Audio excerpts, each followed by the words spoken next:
নমস্কার।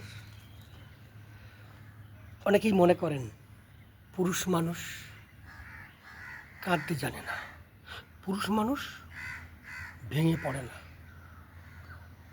আসল সত্যিটা কি জানেন? বলছি, শুনুন। পুরুষ মানুষেরাই সবথেকে বেশি একা নিভৃতে বসে বসে চিন্তা ভাবনা করে, যেটা আদার্স কেউ করে না। ছোটোবেলা থেকে পড়ে এসেছি, ছোটোবেলার থেকে শুনে এসেছি, ভয় পেও না, ভয় পেও না, ভয় পেলে তোমাকে পিষে মারবে, ভয় পেলে তুমি জীবনে বড় হতে পারবে না, উন্নতি লাভ করতে পারবে না।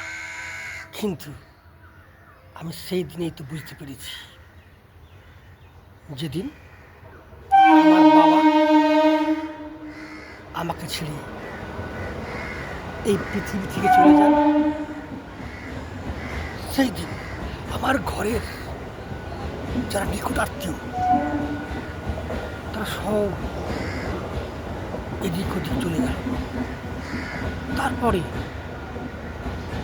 আত্মীয় সজ্জন বন্ধু বান্ধব সব দূরে সরে চলে গেল।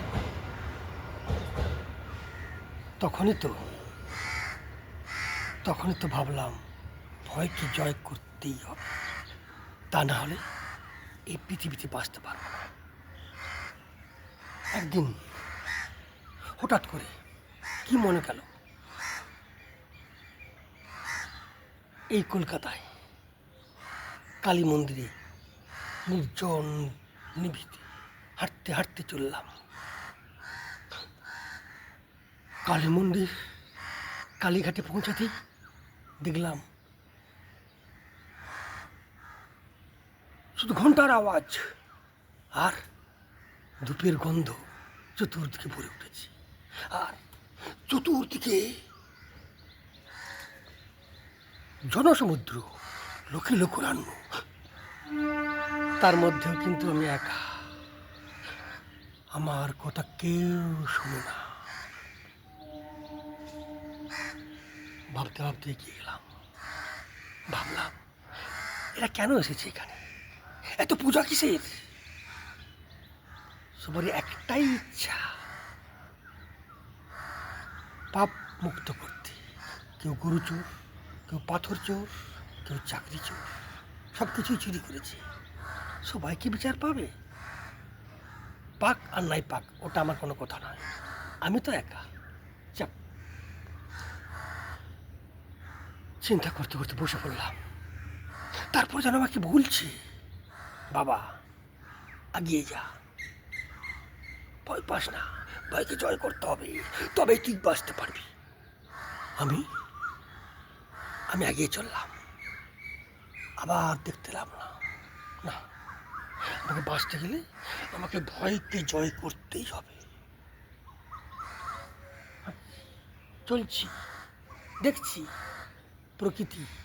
প্রকৃতির লীলা আমি দেখছি। তারপরে ভাবলাম, ভয় ভয় করলে আমাকে বাঁচতে পারা যাবে না, ভয়কে আমাকে জয় করতেই হবে। কে জানো আমায় বলছি, বাবা তুই সাকসেস হবি, ভয়কে জয় করতেছি। এখন আমি ভয়কে জয় করতে পেরেছি। আজকের ডেটে, আজকের তারিখে যদি সারা বিশ্ব আমার বিরুদ্ধে দাঁড়ায়, আমি একাই লড়ব, একাই সংগ্রাম করব। আমি ভয়কে জয় করেছি, সবই মায়ের ইচ্ছা। ধন্যবাদ।